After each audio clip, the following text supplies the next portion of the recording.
Welcome to FPC Solar Proposal Forum for All. This is going to drive me crazy. Okay.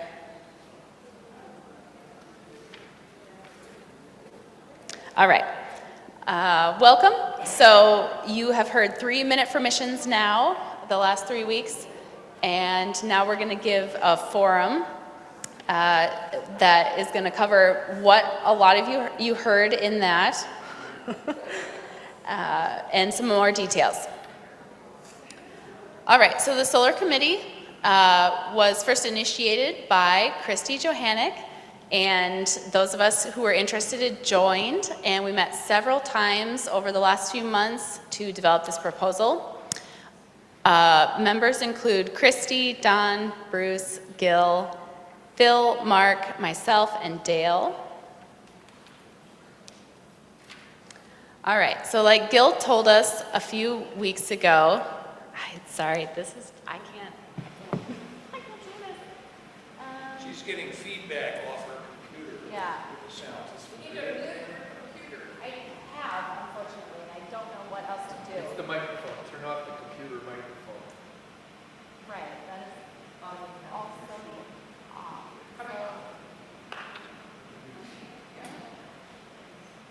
Yeah, I'm on mute. I have turned off the microphone, or the speaker as well.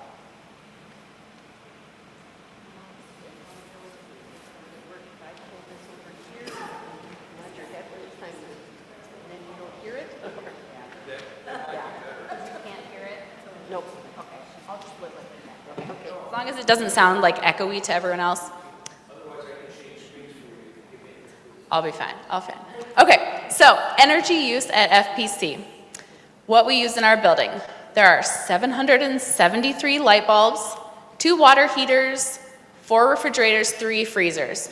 So between those things, that uses 30% of our energy consumption. There are then also 6 in-wall space heaters, 15 heat pumps for the heating and air conditioning. Those, our heating and air conditioning, account for 70% of our energy consumption. So that's most of it.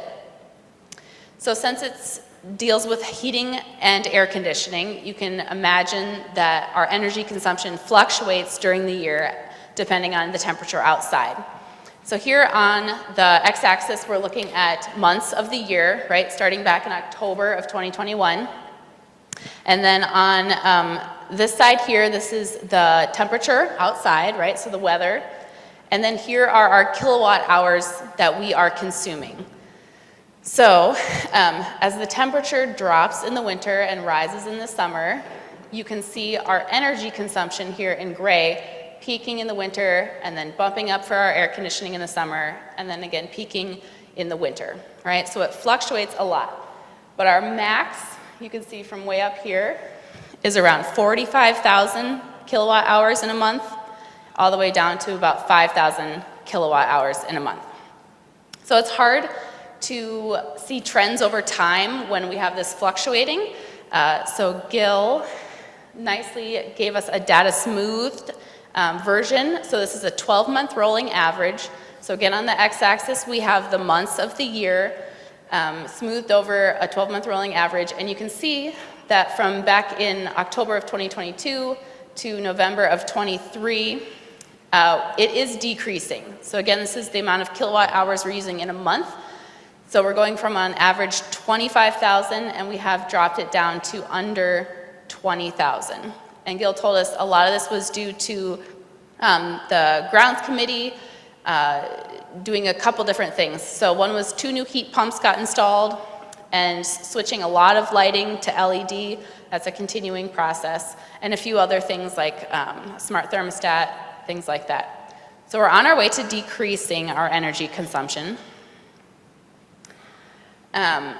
But we still have a lot, right? So it's still about 20,000 kilowatt hours a month.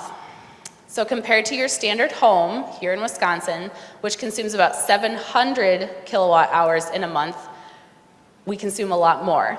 I think that's intuitive. Everyone understands this building uses more energy than a home, but it's nice to see how much more we actually do use. So the cost of this energy consumption. Currently, we purchase all of our electricity from Marshfield Utilities. And so for one whole year, we had the data for 2022 at the time, we consumed 282,000 kilowatt hours, and that cost us more than $29,000 that year. So the solar committee wanted to offset that with solar panels, and we have determined that we could provide 80% of our current energy use with solar. So our goal energy use, right, that we're already on our way to is about 225,000 kilowatt hours per year. And a solar array here on site could provide 183,000 of those kilowatt hours. So 80% of our energy consumption needs. So we shopped around. This was a majority of the work that we did at the beginning of our meetings on the solar committee. We received 3 proposals from 3 different companies. Sort of 2 were the top contenders right away. They were very comparable in specs and price. Both probably would have been fine choices, but we did ultimately decide on Northwind. So this is a Wisconsin company. They're based near Appleton. Well, they serve Appleton in central Wisconsin. They have a great website that you can go to and learn all about it. So they do great work. They gave us a full proposal with turnkey service that I'm going to try and summarize for you here. But we do have the actual proposal from Northwind available after, or maybe you already have it. No, we're going to give it out soon. Okay. So the proposal details. So this would be a grid-tied system. This is in contrast to being totally off the grid, completely self-sufficient and not hooked up to the power company at all. And it is also in contrast to a battery backup system. So our solar panels would generate electricity that would either be used by us or go back into the system, and we would get paid for those, or when we aren't generating enough electricity, we can still get electricity from the utility company. So it would be a ground-mounted system. It's not going to go up on the roof. So here's just a picture of what a ground-mount system looks like. All of the details of the names of everything is on here and also in the proposal from Northwind. So these are Sinclair PV array racking system. The total amount would be 288 solar panels. And again, the specifics of what these solar panels are is listed on there and in the proposal. It would include 4 inverters, and this was probably the biggest difference between Northwind and the other company that we're looking at. The other company used micro inverters, and so there would be 1 micro inverter per solar panel. But in this case, you have a whole array that is run from 1 inverter. So 4 inverters, 288 solar panels, and then of course all of the conduit and wiring and disconnecting equipment, the installation from the company, the permitting, the interconnection, all of the shipping costs. This is all included in the proposal. And then warranties also. So the workmanship is warranted for 10 years, the inverters are warranted for 10 years, and the solar panels themselves for 25 years. Is the panel the small square or the large square? Or the larger square? It's the little. Well, you got. So how many solar panels are we looking at? Right. So, yeah, so this is 4 by 8, something like that, yeah. So, right there, right? That's a panel. Yep. So it's a lot, and we'll show more pictures of what 288 would look like here, yeah.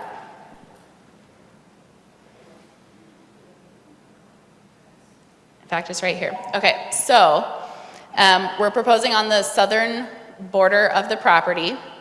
It's the best for sun, obviously, and it's the easiest for power hookup, right?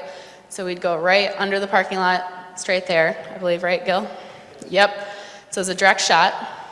So this is one option of how you can arrange 288 solar panels on our southern border. Here's option 2. and these were all just drawn up by Northwind. There are lots of other possibilities, but here's sort of 3 quick options. So here's option 2, where there'd be 2 rows. Here's another option, pushing it all the way towards the community gardens, still having 2 rows. So there are obviously lots of different configurations. Yeah. If the panel is that close to that field, and that field is broken into the lots, which is now broken into, do we have any rights in terms of the trees and things that are put up? There are rights. So if we get the solar panels up first, then we have rights to the sun that is hitting them. And so people would not be allowed to plant trees or have buildings that block the sun. In addition, we have done some basic geometry. How tall does a tree have to get before it starts blocking panels? And it has to get tall. Really tall. Yeah, we have that in our yard, and the trees are now, like, 4 of our panels only get sun a certain amount of time of day, so, but the trees were there first, so, And Right. also at a distance away from the panel yeah. that you have to. But you looked into Yes. that, that's all. It's a state law. Yeah, it's a law. If we have those panels up, we have the right to 90% of the sunlight. Nobody's putting trees up yet. Correct. No. And we have not decided which of these options we will use yet, Yeah. but my personal favorite is this option 3. It's further to the west, further away from that development over there and any potential trees. Yeah, how many new houses are going to go up that to block? The houses will never block the sun from our. A number of the people have actually backed out of building houses there now. So it's not going to go as fast as they hope.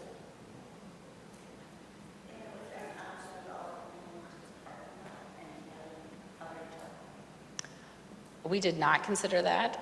I do not know the logistics of having a covered parking solar panels. I have seen it also. Yep.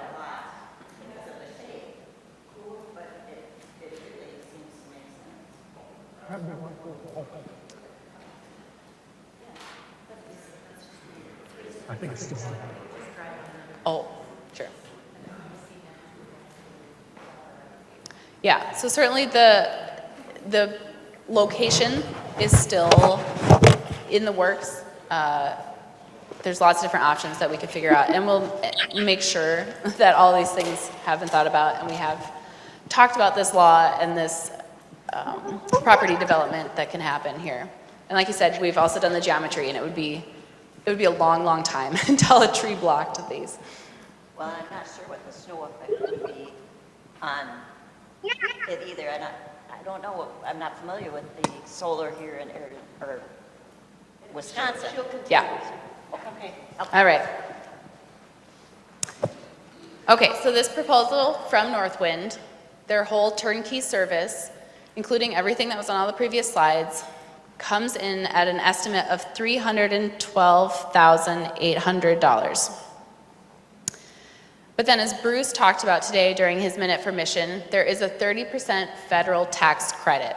So this isn't just a tax rebate for organizations that pay taxes. It's been extended to tax-exempt organizations. And you can go to some of these difficult-to-read government websites, and it is in there. So this is part of the Inflation Reduction Act that was passed, and it allows for this elective or direct pay. And so that's for organizations that don't pay taxes and therefore can't get a tax rebate. But that is for 30%, and so of that total, that would be $82,750 that would be taken off from that rebate. There is then this Focus on Wisconsin, part of the Focus on Energy group, and they offer a 5.4% rebate. So for our total, that would be $16,970. And then in addition, there's this Colliard Solar Foundation Solar for Good grant.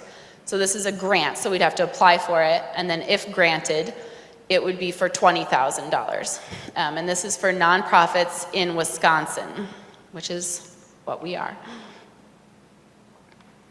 So in grand total, the actual cost to FPC would be $193,080. And there are even more funding opportunities that are becoming available. We didn't put them in this presentation because they're not as guaranteed as we know these three are. But there are other funding opportunities.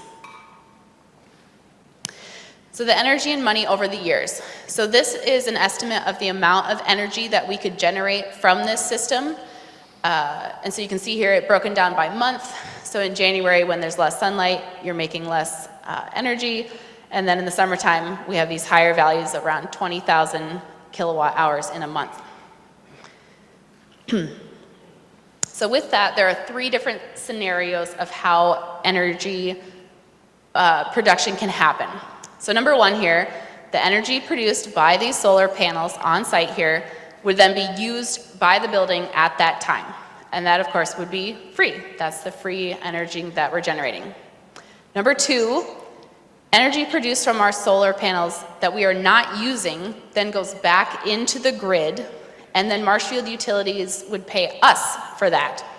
So they pay us a wholesale value for that, so 0.0688 cents per kilowatt hour or dollars. And then the third scenario, right, is if we are not producing enough energy from our solar panels and then we need to consume energy from the grid, then we pay that retail value that we currently pay for all of our electricity, which is $0.1105 per kilowatt hour. So there's these three different scenarios, and it's not like 100% of one of them is happening at a time. It can be different fractions of them. So there's a lot of different math that goes on to figure out how much energy we're generating and consuming and paying for, but we do have that available, estimates of that in an addendum that Mark wrote up. But that being said, from these three different scenarios and all those calculations that Mark did, here's the estimate. So without solar, if we just continue on our current path, purchasing electricity from Marshfield Utilities, we will spend over $1 million on electricity over the next 30 years. With solar panels, with panels on site here at FPC, we could save over $500,000 over the next 30 years. That's if we use our budget to purchase the panels. But with donations, if the panels are funded by donations from the congregation, then we would save over $700,000 over the next 30 years. So we have a couple testimonials from current Northwind customers here. So I'm going to read words from Mark. He wrote to me, "Our solar installation by Northwind was flawless, easy, and it is maintenance free. Except for the winter when sunshine is lowest, we do not pay an electric bill." And then Bruce also is a current Northwind customer, and I'm going to read the words that he wrote about this company. So he wrote, "In 2003 to 2004, Nadine and I built a new home, and not too long after it was complete, we had Northwind install solar panels. When we moved into town almost 4 years ago, one of the first things we did was to have Northwind install solar panels. The orientation of the two homes was different, and we had a ground mount system in the first and now a roof mount system in the second. In both cases, the costs were as projected as were and are the electrical production and savings. In both cases, we have had zero problems with the systems. Northwind did an excellent job with both installations. They were quick and neat, and we were very satisfied with their work. I would be quick to recommend them to anyone considering a solar installation." So investing in the future of FPC. The upfront costs, which we saw of over $190,000 after the rebates, would bring us from a yearly energy cost from over $29,000, that's what we pay right now, to about $5,800. So that's $20,000 every year that we would get to spend on furthering the missions of the church rather than electricity. And Mark calculated this out, so as the years go by, every dollar donated towards the solar construction has a $4 multiplier effect on the future savings. And so you can see here, just after 10 years, we'll have saved $20,000, or $200,000, excuse me, from donations for the solar project.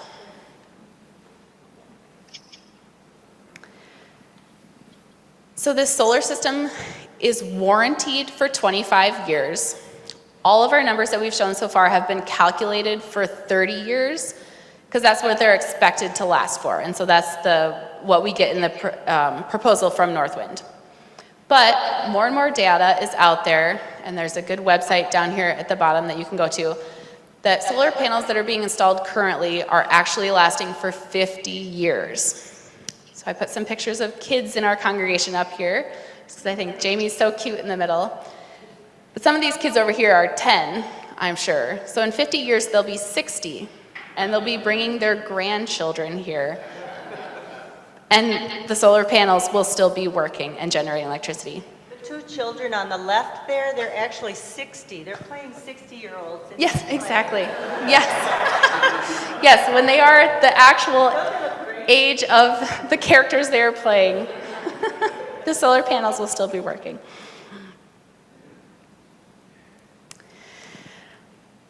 And then we've talked a lot about electricity and money and things like that, but we have to talk about the earth as well. So this project would be investing in the future of the earth. So we are an earth care congregation, which is recognized for our stewardship of God's earth. And solar panels would reduce FPC's carbon emissions from electricity by 183,000 pounds of carbon dioxide per year. This is equivalent to 8,300 trees every year capturing carbon. So we don't have the space to plant 8,300 trees, but we do have the space to put in solar panels. So combined with FPC's geothermal heating that we already have, adding solar would place FPC in God's record books as the big church with the tiny carbon footprint. All right. And now I'm going to invite the rest of the solar panel committee up here, and we will try and field any more questions that anyone has. Thank you. I have a question. The technology of solar cells is a moving target. They do change over time, number one. They become more effective. So we're going to invest today and look forward 25 years for kind of ancient technology by the time we get done. Will the company building the solar cells still be in business? Will they be supporting them? What does the warranty include? Yep. I am happy to have anyone else feel it. If you shut the computer, will it stop the echo? Yeah. So you're wondering if the company will still be in business in 25 years? We don't know. But there's a lot of stuff we don't know, right? We built this building not knowing when everybody, So, I mean, yes, it's a very good company. We went with a good company that's been in business for several years and has a very good background.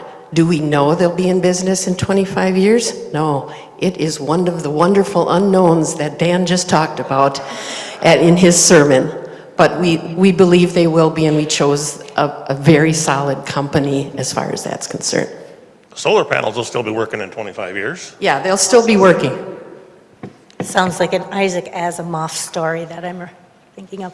The Green Team is just tickled that this is moving forward like it is. We recently received an article that I'll forward to your team about what can be done underneath those panels for more butterflies and more little critters, so, less mowing, yeah. So as far as the environmental space outside underneath those. We are actually looking at bifacials, which means that they get the energy from above and the energy from below. when you put white rock underneath, you get lots more energy from below. Which is Because not then it figured- bounces off. And Which then is not and then- figured in right now. What? That's not even figured in. That's a bonus. Yeah.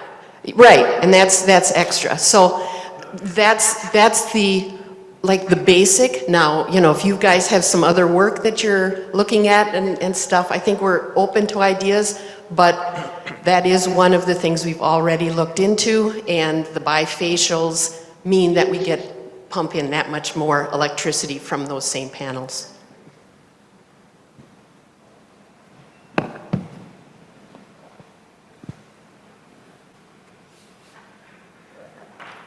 If for some reason batteries become much more affordable, is there a way that we can get out of our contract with the utility company? There is the option for adding battery later. It doesn't have to be right away.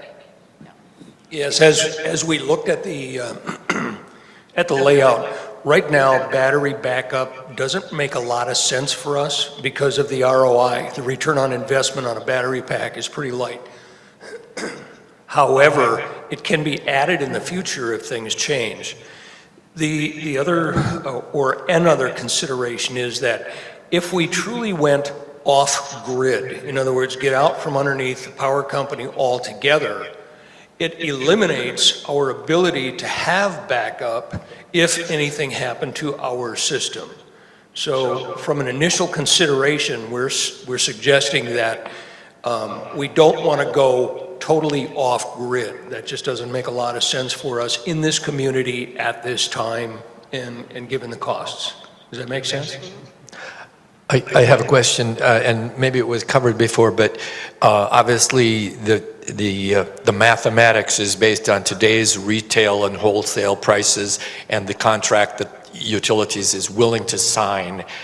Two-part question. One is, do you have any guesses as to how those things might change in the future? And second part of the question is, how long will your contract lock in the present reality? There is no contract per se with the power company. The power company is going to continue to do what the power company does. Our electric bill here is much more complicated than what it is for a retail or for a residential area. We have additional things that we pay for. So there are many different things going on in the background, Mark, as solar becomes a larger issue for power generation. The power companies, we expect, are going to try and protect their turf. In other words, I think it was Clay that was talking about it a little bit earlier, about a co-op that was talking about building large amounts of panels. What we expect the power company won't be very happy about is if people were to, or organizations were to build a solar field strictly to sell power back to the power company. Therefore, we as generators of electricity that could be sold back will only be able to sell it at a wholesale price, not a retail. Does that help, Mark? In other words, the future is unknown. The future is always unknown. Always unknown. We can speculate on a few different things. I will add in that Mark made note that all of his calculations were for current prices, and we know that the utility company is going to continue to increase its prices over the year. So with inflation added in, this is actually an underestimate of how much money we'd be saving, because we'll have to continue to pay more and more to the utility company.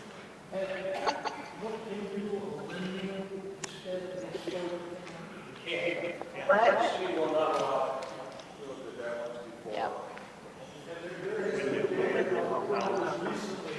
Where the cost to build one of those windmills far.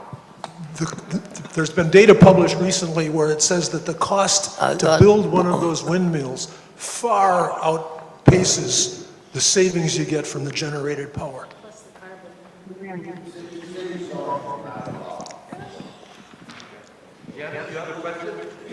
Yes. On a day like today, when it's overcast, Do we get any power from the solar? Some, yes. I can correct that. We have solar at our place, and we only have 8 panels. And it, right today, will produce more than we are using today at our house.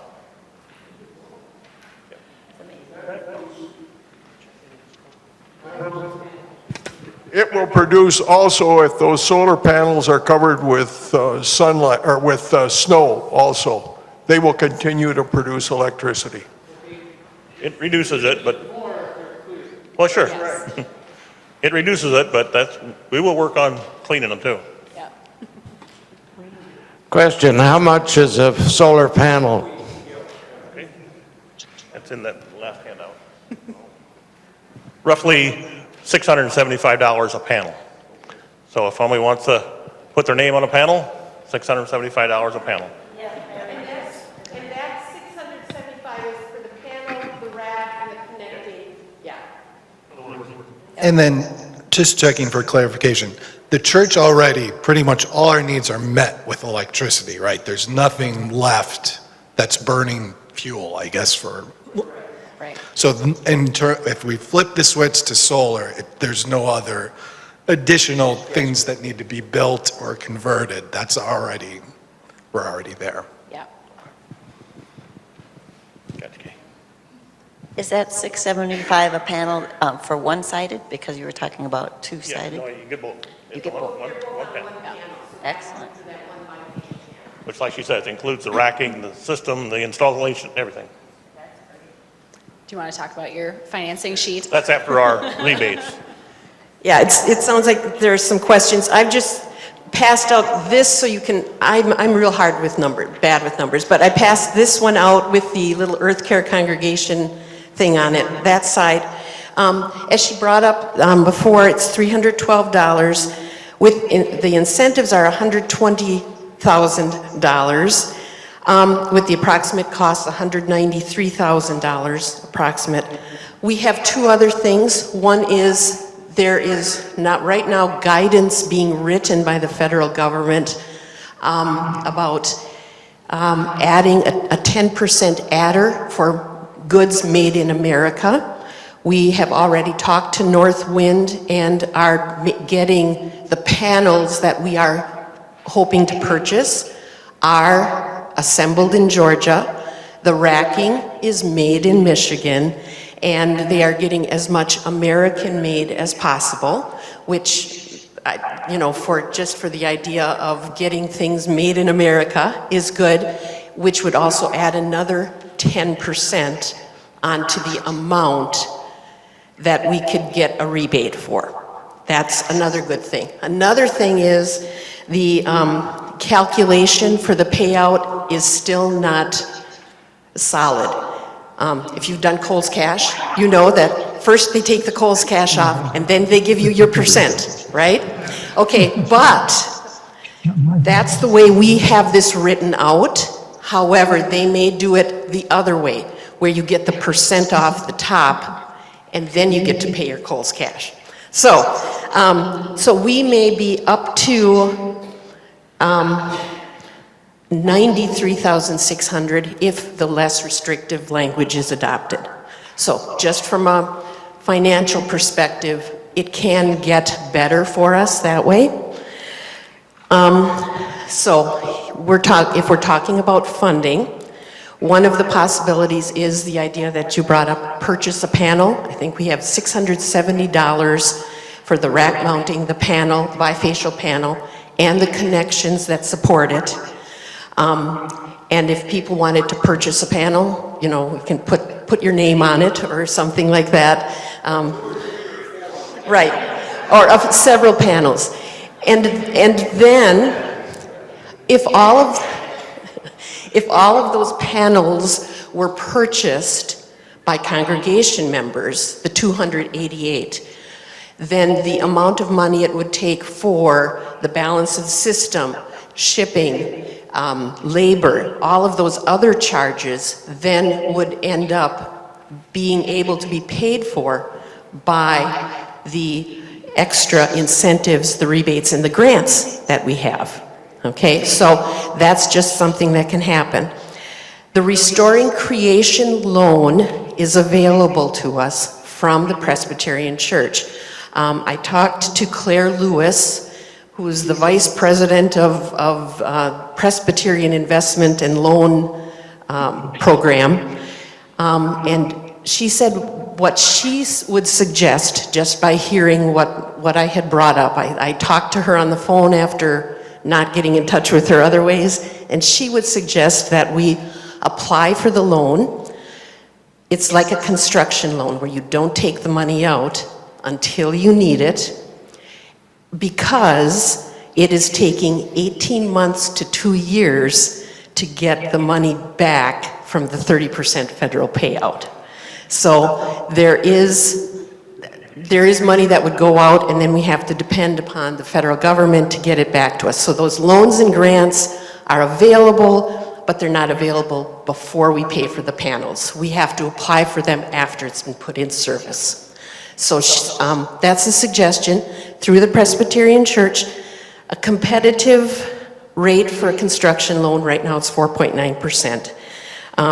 And we would be able to borrow, we would put in for the full amount and then only borrow the amount we need out of it. If you've done a construction loan, you know how those work. And then when we get the money back, then we can pay that loan back, which would mean that this would be debt-free. And that, I think, to me, is important. I don't want to saddle, the kids of the church and the next generations, but that would make it debt-free. But the interest rate right now on that one, as of the 16th, was 4.9%, or 4.99%. I looked again, but it's 4.99%. Yeah. Has any inquiry been made of our insurance company that covers our building as to how it would change the cost of insurance per year? Yes, it has. The Brotherhood Mutual has told us that to cover the entire panel, or the entire system, would be less than $1,000 a year additional cost. Yes, in addition to what we pay right now. So basically that is looking at an estimated cost at that point in time of $450,000 for the full installation. So it'll come in less than the $1,000 per year. But that's full coverage. So I don't have that number. I don't know. Does anyone? Phil, would you happen to know how much do we pay for insurance annual for our facility?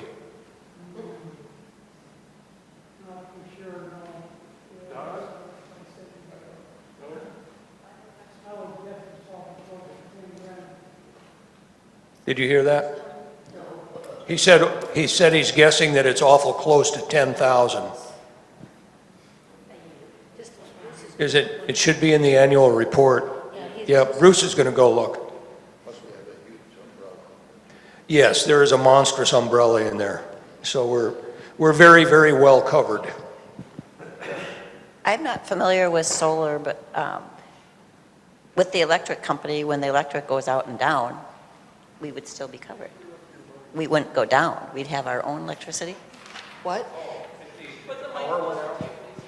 We're grid tied, so if the power went down, we have the disconnection box, so it's like if the power goes out all around the city, ours goes out with them. It's tied, and that's so to protect anyone working on stuff. Can we disconnect if we need to? That part I don't know, but I do know that grid tied means that we go down with the system if there's any emergency that goes down.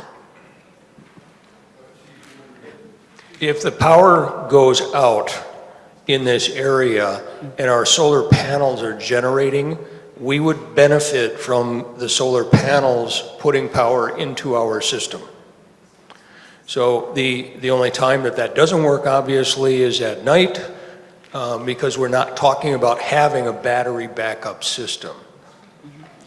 So if the power goes down around us, our power, does it go down also or not? From the power company, yes. We would not power from the power company. Correct. But we would have our solar panels putting power into our system.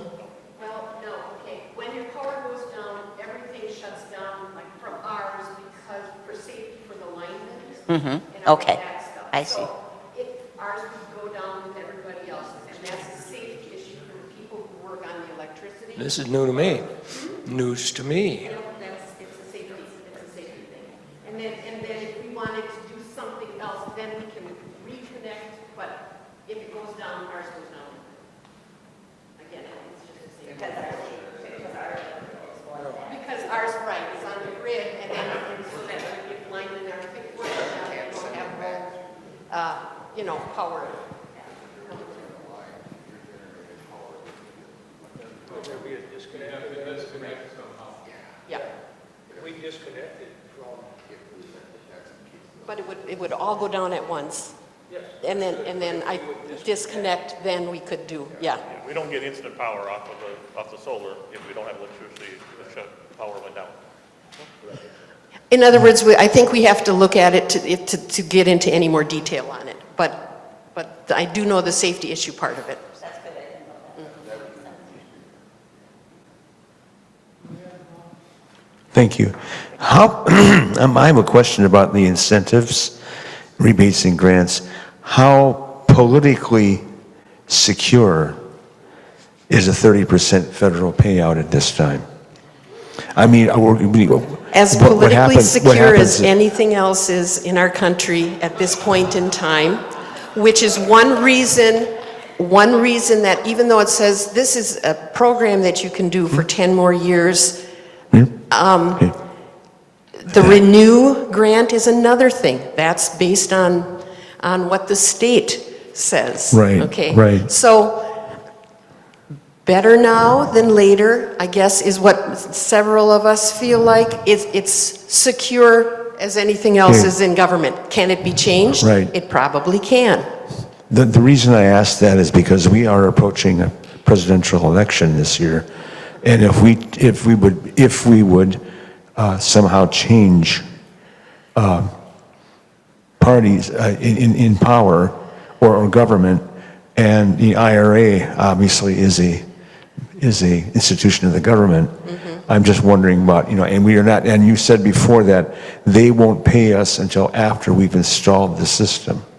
That's correct. Okay, so I'm just Right. a theorizing. No, the paperwork, it's as secure as anything else in our government at Which this is, point in right, time. I should have known that before I asked the question. The IRA is, and what you have to also understand is they pass these laws and then they write guidance. Okay? That's why I don't have the one, so the federal guidance has been written or is in the process of being clarified, shall we say, for the 30% payout. It has not been written and clarified for the 10%, and now they're going back again and asking about that 30%, the Coles Cash thing. Okay, is it on the full amount or less amount? That's all government guidance, and that just goes through government stuff. So. The IRA, Inflation Reduction Act, is run, but to make it better, it is run through the IRS, the Internal Revenue Service. So when we use it interchangeably, that's why. This is so much fun. I have a question. Marshfield Utilities is a profit-making organization guaranteed by law. So we want to go into business or competition with Marshfield Utilities. We're going to make our own electricity. What contractual guarantee do you have that they are going to pay us for the electricity we're going to generate over 25 years? It is not a contractual guarantee. It is, because it's part of the city, every March, they come up with the amount of money that they are paying back for what I call wholesale. They've got a fancy name. If you go on the Marshfield Utilities site, you will find it, but it is part of the mechanism that they use to run it. Will it be here 25 years from now? Don't know. On the question of insurance, I got last year's annual report. Unfortunately, that does not help. All it shows is the total building and grounds expenses. It doesn't detail, it doesn't break it down. So, sorry. Ask Angie. How many, if we go with this program, how long would it take before we get our panels? Before we get our, well, that depends on how long it takes for a lot of stuff. we would like to see this done in 2024. We have to come to you first, then we have to come to the session to get get the full blessing of them. Then we have to know that we have the money. That's one reason I think that I like the Restoring Creation loan, which if we could get it passed through Presbyterian, end of February, then we could call up the company, and I think if you all got this one, the solar power system design installation proposal, the payment schedule is very negotiable. This was given to us in November. It is now, installment payment due on the 1st of February. No, they won't. But as soon as we have that equipment deposit paid, and they can do it this summer. So Northwind is ready to do it this summer. It's our problem, not theirs at this point. They are ready to do it this summer because we came to them last year already. I'd just like to say, when I asked the question about what do we know about the future, and of course the future is unclear, I'm not really a skeptic here because, seriously, because look, solar is here to stay. You're driving down the roads, you're seeing solar all over. You're seeing profit-making companies, nonprofit situations, the government, everybody's trying to do something about it. So it will be here. So now when we say, well, what's Marshfield Utilities or the evil energy producers going to do about this to foil our plans, I really don't think politically that could happen at a large level. And particularly as you underscore, we are dealing with a community-owned utility, Marshfield Utilities, which I think tends to be more responsive to people in the community who have investments. They're not going to leave us stranded, in my opinion. That's my projection in the future. Now you're happy, right? We're looking to make it power for them. I think there's a federal regulation that the utilities have to pay some amount back for excess energy that's generated.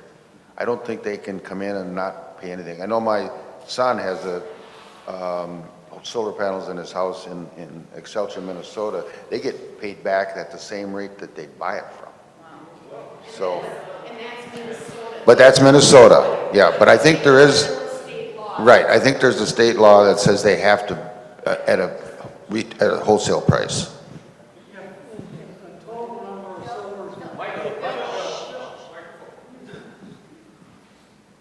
If the total number of solars put in Marshfield increases so fast, the city eventually will lower our rate of what we get back.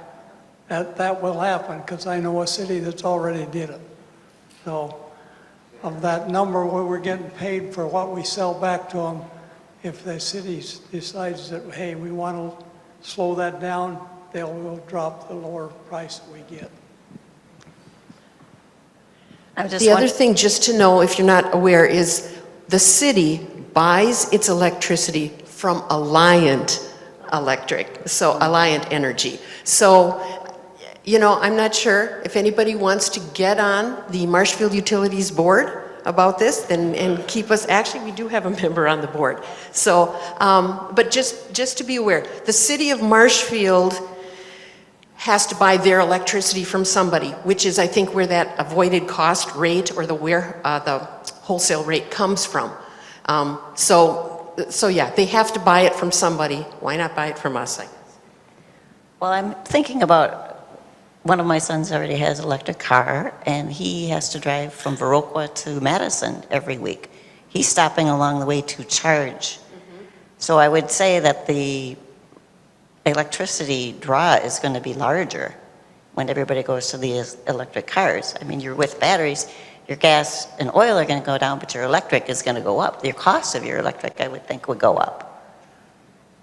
So I'm saying if we had electric here available that was extra, if we could even put in a car charging system, he pays for that. If you want to pay for a car charging system, if they want to put it in at the same time, what was it, $5,000, $6,000 per station, and if you wanted to put that in, how can I put it, as we looked at that with the committee, that wasn't the important thing. Yeah, But if you want to give us money, I think we do it. What I'm saying is I think the demand is going to get higher, the cost is going to get higher, so we'd be wise to invest in it now. That's I what think so would- too.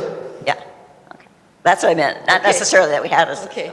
But actually, we did discuss the ports, the plug-in and all of that kind of stuff too, and decided that's not within the scope of what we're doing right now. But again, if somebody says, hey, I want to give you this much money to put in a port, I think we'd find a way to do it. And I know Northwind has also said that we can add all of these kind of things to the system. It's an open-ended system, not a closed system.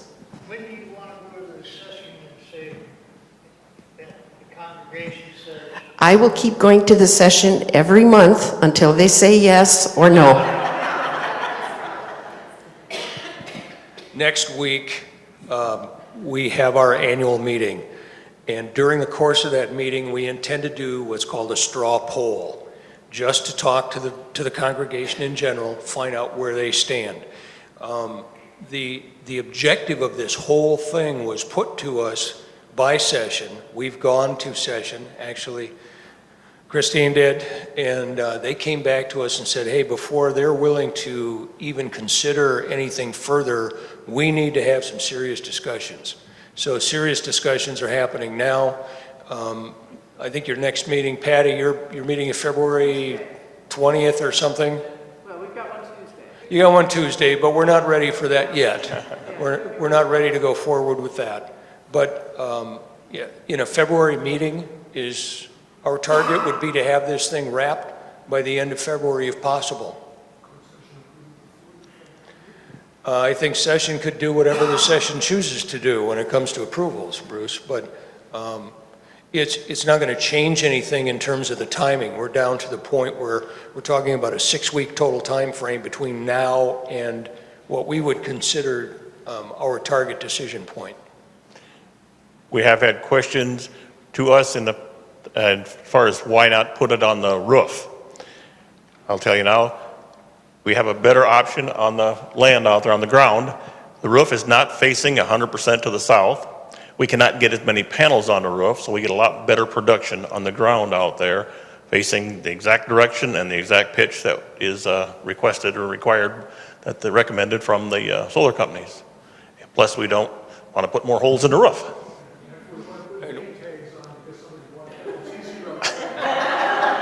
The final thing about the roof is what most people don't know is that a hailstorm came through town on the 24th, October 24th. We have damage on our roof, and we are currently negotiating with roofers because our insurance company has said, yep, we're going to help. So this summer, we expect to have a new roof on the building. Why put holes in it to mount a solar panel on a brand new roof? That's another reason not to do that.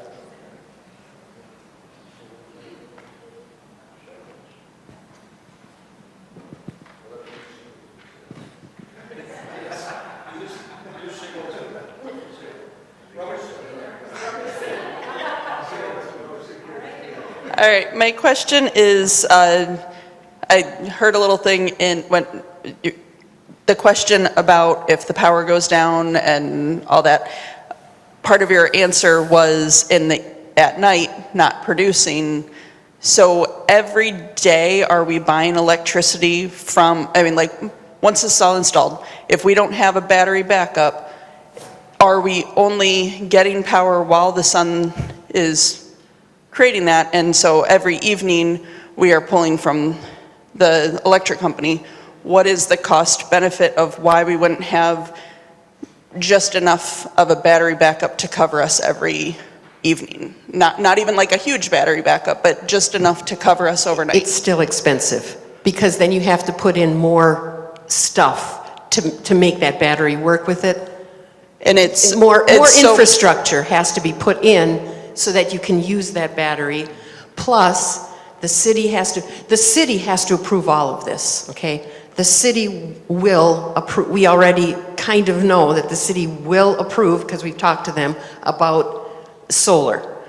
Battery backup is a whole nother layer of that whole thing, of approval, of adding infrastructure, of getting that infrastructure approved, and expense. So again, just if in 10 years everyone goes, wow, we could get more out of this with batteries and the prices come down, that's the time maybe to look at that part. Okay, I just didn't know what the benefit was of how much we're paying every single day,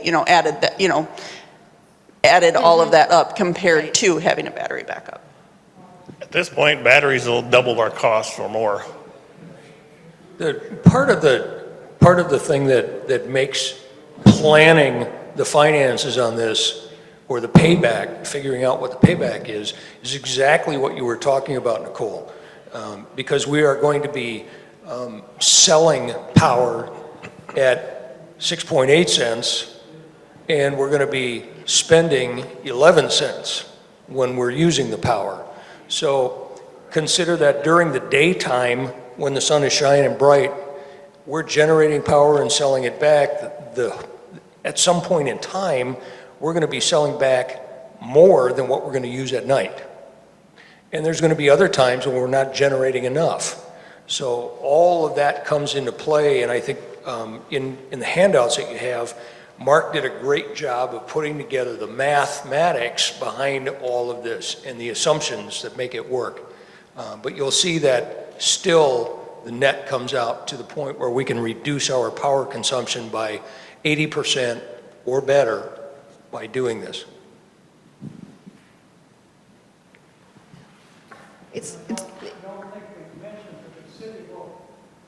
The city will only let us go so big, and that's 80%, isn't it, Gil?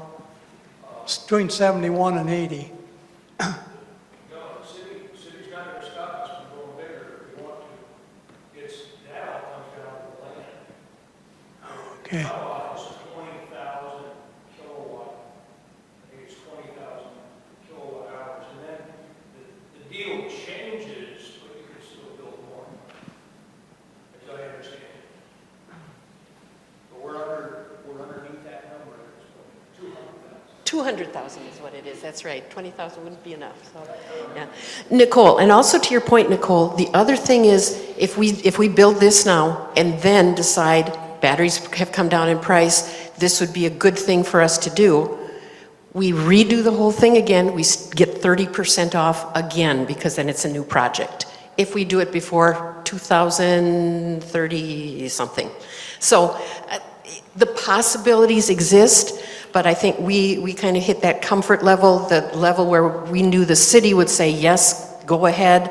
So that's why we're not doing that at this point. What would be the total cost of us putting the panels in with the battery backup? That's anybody's double. About double. We didn't go there to make them do all the math for it, but about double. What we do is put it up and then wait for a while, and then if we have to, come back and put a battery. Part of it too is just to see how much power we can actually generate with the panel set that we put up. Mark was very clear that the estimates that they were given by Northwind for their property have been, they were underestimated in terms of the amount of power they were going to generate. I can't speak for Dale or Bruce in terms of what you guys have experienced, but yeah, we don't know absolutely. These numbers are, it depends on the weather a lot.